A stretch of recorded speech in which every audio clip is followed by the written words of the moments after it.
आपके लड़के की कुंडली में मंगल बड़ा ही अशुभ प्रभाव दे रहा है और साथ ही शनि की नीच दृष्टि वैवाहिक सुख को पूर्ण रूप से प्रभावित कर रही है। अब क्या बोलूं, ये कुंडली तो दुर्योगों से भरी पड़ी है। इस वक्त इसका विवाह ना ही करें तो बेहतर होगा।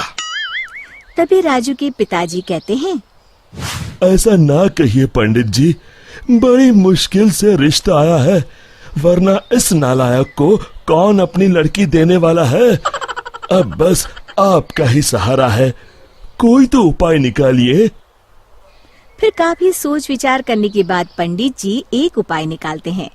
फिर पंडित जी बताते हैं कि राजू की शादी पहले गांव के बाहर जो पुराना पीपल का बड़ा पेड़ है उस पेड़ के साथ करनी होगी और उसके बाद देविका के साथ उसका विवाह किया जा सकता है। फिर राजू और देविका के परिवार वाले पहले राजू की शादी उस पीपल के पेड़ के साथ कर देते हैं और बाद में देविका के साथ। लेकिन उस पीपल के पेड़ के ऊपर रहने वाली चुड़ैल बहुत खुश हो जाती है और वो समझती है कि राजू और उसकी शादी हो चुकी है। फिर वो देविका के शरीर में प्रवेश कर लेती है और राजू के साथ रहने लगती है। फिर एक दिन राजू की माँ उसे ताना मारते हुए कहती है, अरे निखट्टू, कब तक घर में बैठा मुफ्त की रोटियां तोड़ेगा? अब तो तेरी शादी हो गई है, कुछ तो शर्म कर। क्या माँ, सुबह सुबह फिर से तुम्हारा भाषण शुरू हो गया। तुम चिंता मत करो, मैं जल्द ही खुद का व्यापार शुरू करने वाला हूँ। अरे बेटा, तू किसे बेवकूफ बना रहा है, मुझे या अपने आप को? पिछले 5 सालों से यही सुनते आ रही हूँ। बस बहुत हो गया, मैं कुछ नहीं जानती। कल से अपना और अपनी पत्नी के राशन पानी का इंतजाम तू खुद कर ले। अब तेरा बोझ हम लोग और नहीं उठा सकते। इतना कहकर राजू की माँ वहाँ से चली जाती है। फिर राजू सोच में डूब जाता है। तभी देविका उससे कहती है, सुनिए जी, आप चिंता मत करिए, आपको कहीं काम करने जाने की जरूरत नहीं है, आप बस मेरे पास रहिए। अरे भाग्यवान, अगर कमाने नहीं जाऊंगा तो अपना गुजारा कैसे होगा? तुमने सुना नहीं माँ क्या कह के गई है? अभी आप बेफिक्र होकर सो जाइए, मेरे पास एक जादुई पोटली है। फिर देविका उसे एक लाल रंग की पोटली दिखाती है। आपको जितने पैसे चाहिए उतने पैसे इस पोटली में हर सुबह आपको मिल जाया करेंगे। बस ये राज हम दोनों के बीच रहना चाहिए। राजू अपनी पत्नी की बात सुनकर बड़ा खुश हो जाता है और आराम से सो जाता है। फिर अगली सुबह जब राजू की आंख खुलती है, वो ये देखकर हैरान हो जाता है कि उस पोटली में सच में पैसे हैं। फिर यही रोज की बात हो जाती है। अब राजू सारा दिन मजे से घर में आराम करता। एक दिन राजू देविका से कहता है, अरे वाह, हमारे पास अब किसी चीज की कमी नहीं है।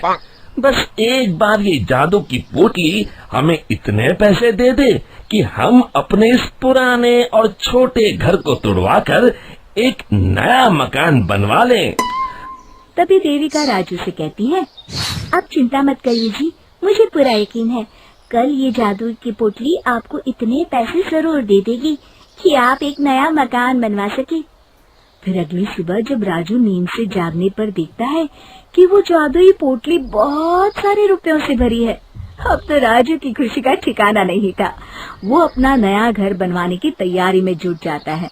फिर अगले दिन राजू गांव के सेठ धनीराम की दुकान पर घर बनाने के लिए लोहा और बजरी खरीदने पहुंच जाता है। और फिर सारा सामान खरीदने के बाद राजू सेठ धनीराम को नोटों का एक बंडल देता है। धनीराम तुरंत अपने नोटों के बंडल को पहचान लेता है और राजू से कहता है, अरे ये तो मेरे ही पैसे हैं जो कल रात मेरे घर से चोरी हो गए थे। राजू धनीराम की चोरी वाली बात सुनकर हक्का बक्का रह जाता है। वाह भाई, तू तो कमाल का चोर निकला। मेरे पैसों से मेरी ही दुकान पर सामान खरीदने आया है। देख, मैं तुझे माफ कर दूंगा। चुपचाप मेरे सारे पैसे लौटा दे, वरना मुझे दूसरा रास्ता अपनाना पड़ेगा।